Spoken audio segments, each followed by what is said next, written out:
good in the web? This is your boy Q, aka That Dude the Geek, back with another Geek Talk, and it's been a while since I've done one, but I'm back. So, this is gonna be podcast mode, so if you're driving, gaming, or you just feel like me sitting back and serenading you with some interesting facts and some tomfoolery, then by all means, let's get it going. So the first thing I want to talk about is a little game called Stardew Valley that I've been playing, and I know you can get it for PlayStation 4, but I actually got it for the Nintendo Switch for 15 bucks. I was deciding whether I was going to get Stardew Valley or I was going to get Golf Story, and you know what? I said, Stardew Valley looks pretty good. It got suggested to me to KAG, and I like it so far.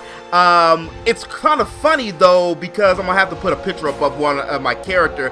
My damn character looks like a runaway slave, and he got a beard, an afro, and he got overalls on. And when it didn't dawn on me until I was naming I named my farm Refugee Farm, and then I was looking at the map and it said Refugee Farm, and I looked at my character and I was like, my character's a runaway slave.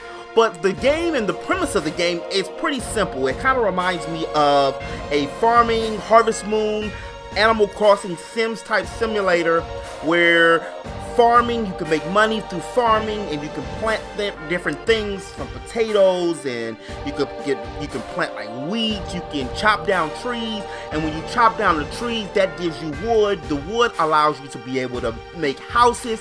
It also allows you to sell the wood. You can get some stones when you break rocks with a pickaxe. You also can explore a cave after I think about the first week or so in the game.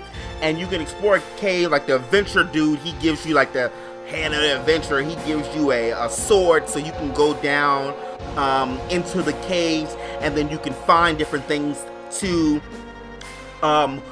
donate to the archaeological museum that they have within the game.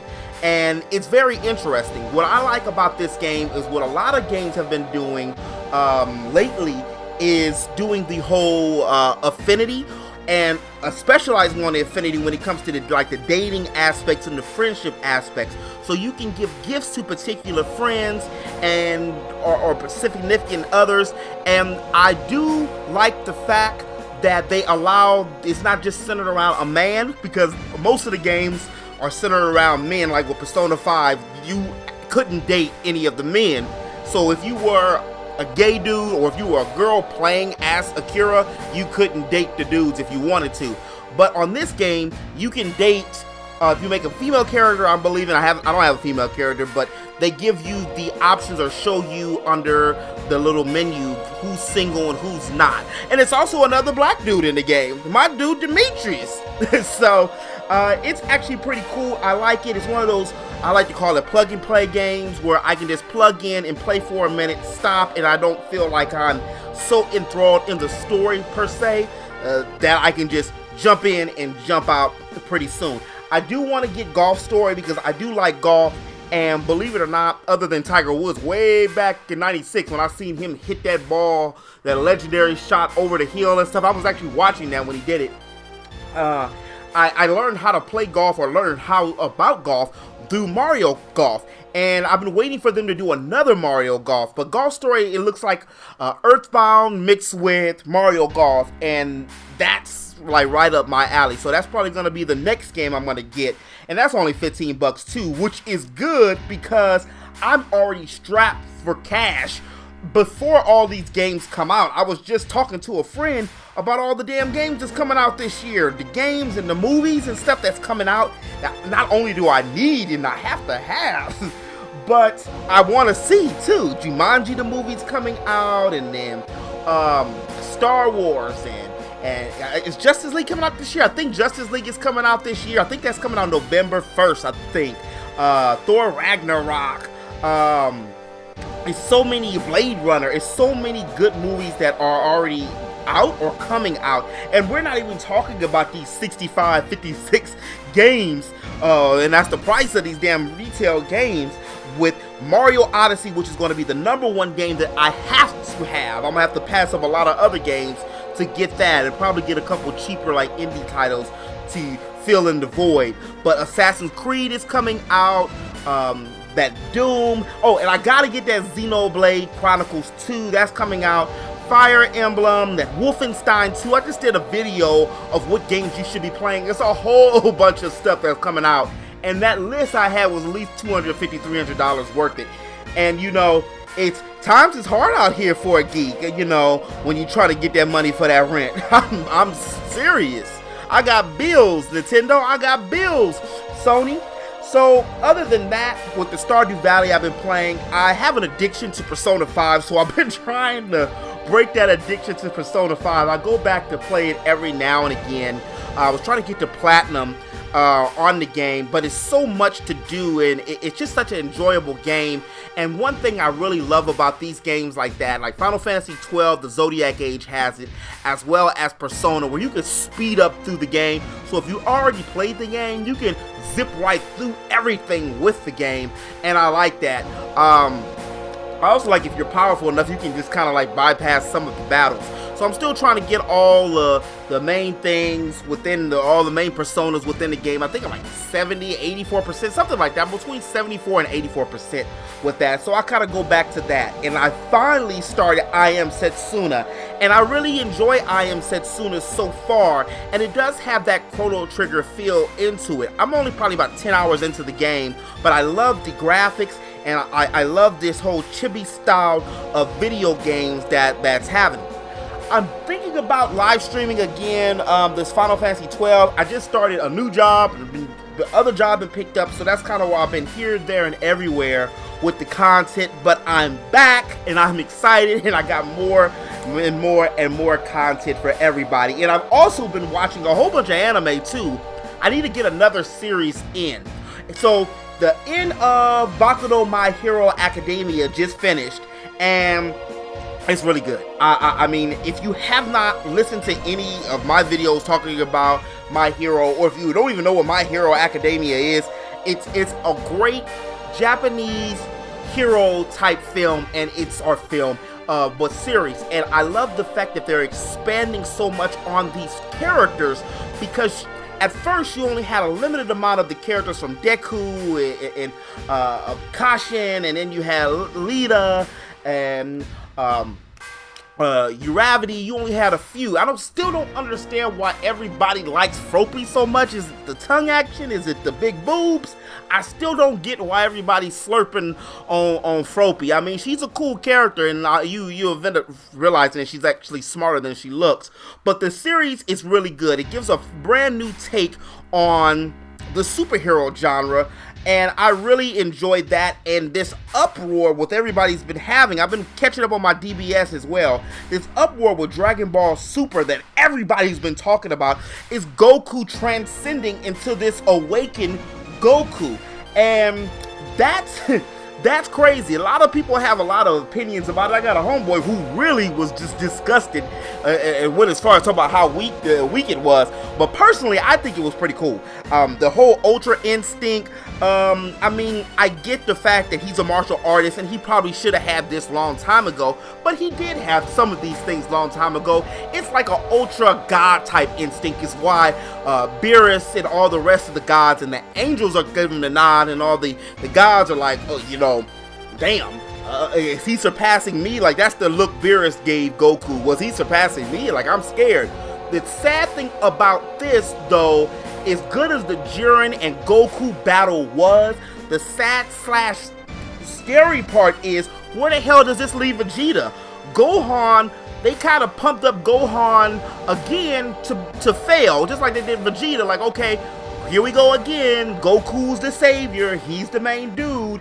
And, you know, but who knows? One of them, Gohan or Vegeta might actually have some type of a good moment, because they do for a moment. Vegeta, I think, has changed his heart well enough now that, damn it, I mean, he should get some kind of recognition, some kind of battle. It looks like Hit's gonna be fighting Jiren now, while Goku's recovering in it's just a great battle. It was also a big thing about them taking out, like Crunchyroll taking out like a 90 seconds or about a minute or 16 seconds, something like that, of some of the footage. I have yet to go back and watch the series of DBS on Funimation to see. Apparently what it was is when Goku made the spirit bomb, him and Jiren were on top of the spirit bomb, fighting, and then it was some dialogue with some of the other characters, which allowed us to see that Goku actually was going back and forth with Jiren, and Jiren, you know, was a little bit sweating, because when the part that I seen on Crunchyroll was, I seen it through VRV. On that part, which on the Crunchyroll aspect of it, I seen where Jiren looked like he really wasn't phased, and then all of a sudden, when Goku became Awakened Goku, I like the Awakened Goku. I like that. I like the movements of Goku. I will say that. That's when the battle kind of started, but then again, he burnt himself out. But you know, I'm tired. I love Dragon Ball, but I'm a little tired of the same shonen type arcs. Well, okay, here we go again. Goku saves the day. I really wish it was something else that could fit inside of this story. I would love to see Khalifa actually do something. Her and her little homegirl, was that her sister or cousin? I forget her name. The one that's basically the female Brawly.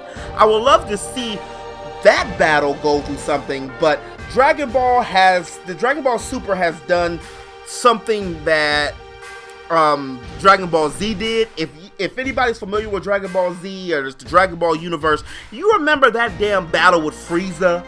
That last battle that Goku was fighting from the time Vegeta died all the way up until Goku turned to Super Saiyan and even left Planet Namek. That was like 30 episodes, and it was like 10 to 15 episodes for 5 minutes. This tournament that they're in right now was only supposed to be 30 minutes, and it's been about 20 or 30 episodes. If not for my love for the series, I might have fell off. So my suggestion to a lot of fans, kind of do the whole One Piece thing. If it comes down to it where you get a little bored, go to the parts that's the action and kind of skip through a few of the episodes where you're gonna have the characters that you care about, because there's some decently cool characters in the series, but then they're kind of far and in between as far as I'm talking about the other universe's characters. And I've been catching up on my Boruto, so I'm still like episode 15 or so into that.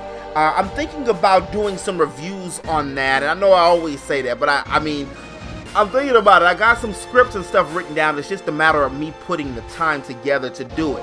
And what did everybody think about? It's been a load of trailers coming out, and thank God for sports and trailers with all the drama and stuff that's been going on lately. From just, I don't really want to get into all of it, because my heart goes out to every situation that's happened. It's just so many natural disasters and then man-made drama and situations that's happening that I'm just thankful for the trailers, the games that are coming out, and the anime and series that we can watch. It's something that can, even if it's just for a moment, take away from all the excess stuff. But what do you guys think about, I got a little deviated, I'm sorry. What do you guys think about this Star Wars trailer? Do you think, what is it? Do you think that Rey and Kylo, that they're going to swap places? For me, it kind of looks like Finn. He's got a lightsaber again. He's discovering, even if it's being weak, he's discovering his place within the Force, and he might be the one to actually turn Rey back to the light side. So I'm really curious to see what this is going to be. For a while, I thought that this was going to be like Rey and Kylo were brother and sister, and they got separated. I've even had the whole thought that this might be Luke's daughter, but I quickly got rid of that idea and was gearing towards more it might be Obi-Wan's daughter, because if any of you guys watched the Clone Wars, the series that used to come on Cartoon Network, which I think they're kind of messing around with a little bit, so I think some of that is canon within the series, is that it could be his daughter, because if you remember, Obi-Wan actually did touch on some of that flesh. He got a couple boos, you know, so that it's going to be interesting to see exactly what happens. We already knew what was going to happen when it came to Leia because of her passing in real life. So I'm just kind of like how they did with Paul Walker on Fast 8. I want to see how they're going to do that. The way that they had the last scene of Carrie Fisher, how they had her, it looked almost like the bridge on Star Trek, which is a little interesting. And speaking of Star Trek, I've only got a chance to watch one episode with my baby Sasha. You know what? I really like it. I really like it so far from what I've seen. And I especially like the fact that you rarely see these two African-American female and an Asian-American female as lead characters. And I've only watched the first episode, but I like the fact that those were the main two, like the captains of the ship. And I'm not going to spoil too much of that for you or get into too much. I do like what they did with the Klingons. It's an interesting new look. So I'm going to have to keep up with that series because it looks pretty good, and I'm going to support some stuff that got my boo on it. But what else has been going on other than the game? Oh, I also the Thor Ragnarok. I forgot about that. That's one of the main things. The Thor Ragnarok trailer. That Thor Ragnarok trailer looks very Avengerish, which is not a bad idea for them to do it because the first two Thors were boring. The first Thor wasn't for Natalie Portman.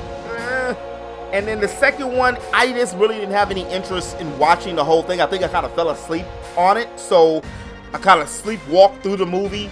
But this new Thor Ragnarok, it looks like it has more of a comedic feel, and also they have extra characters. When you bring in Loki and the other chick, and I don't know her name, and then you're bringing the Hulk onto the series, and that explains where they were at during the Civil War. I think it's going to be lighthearted. It's going to be fun. Now, a lot of DC fans don't get mad at me, don't hate me for what I'm about to say, but the way that the trailer for Justice League looks, I don't know if it's going to be all that good. Maybe it's the first movie. I think they're trying to go too much Avengers with their whole thing. I would have loved to see a Ben Affleck Batman solo movie before Justice League, but you know what? I could just be nitpicking and stuff. I do like the new adaptation of Aquaman. Flash, it's a little bit too much biting off of Quicksilver from the Marvel X-Men. But you know what? Maybe I gotta give it a chance. But DC movies, they always have this thing where all of their movies look so damn dark. And that's one of the things that always gets me is the palette. I mean, not everything is painted in Gotham. And if you even look at the DC comics, not every comic has this dark, glooming feel to it. I guess if they even scratched the surface or a success of what Suicide Squad was, which was, it was alright. It was an average, a little above average movie. Then, you know, Focus 2 with Margot Robbie and Will Smith. If they scratch the surface to even get to that point, then it's going to go out to be a pretty solid movie. I think I'm not the only one. What everybody's probably looking forward to see if Wonder Woman and Batman gonna hook up. Like, seriously, did you see the way she looking at my boy Bat? You see how she looking at Ben? But anyway, this has been your boy Q, your friendly neighborhood geek. I had to get on here because it's been such a long time and talk about a few things that I was playing, watching, and some trailers. Let me know what your favorite trailer was in the comment section below, or let me know what games that you're looking forward to that's coming out this holiday season, because this is going to be a big holiday season. And I didn't even get a chance to mention, I didn't even get my Super Nintendo Mini. I heard people hacking it to get Chrono Trigger. I don't know if that's just a rumor or not. But as always, if you did like this video, please make sure you hit that like button. And if you're new to my channel, make sure you hit that subscribe button and ring that bell to stay up to date on all things geek. And until next time, peace.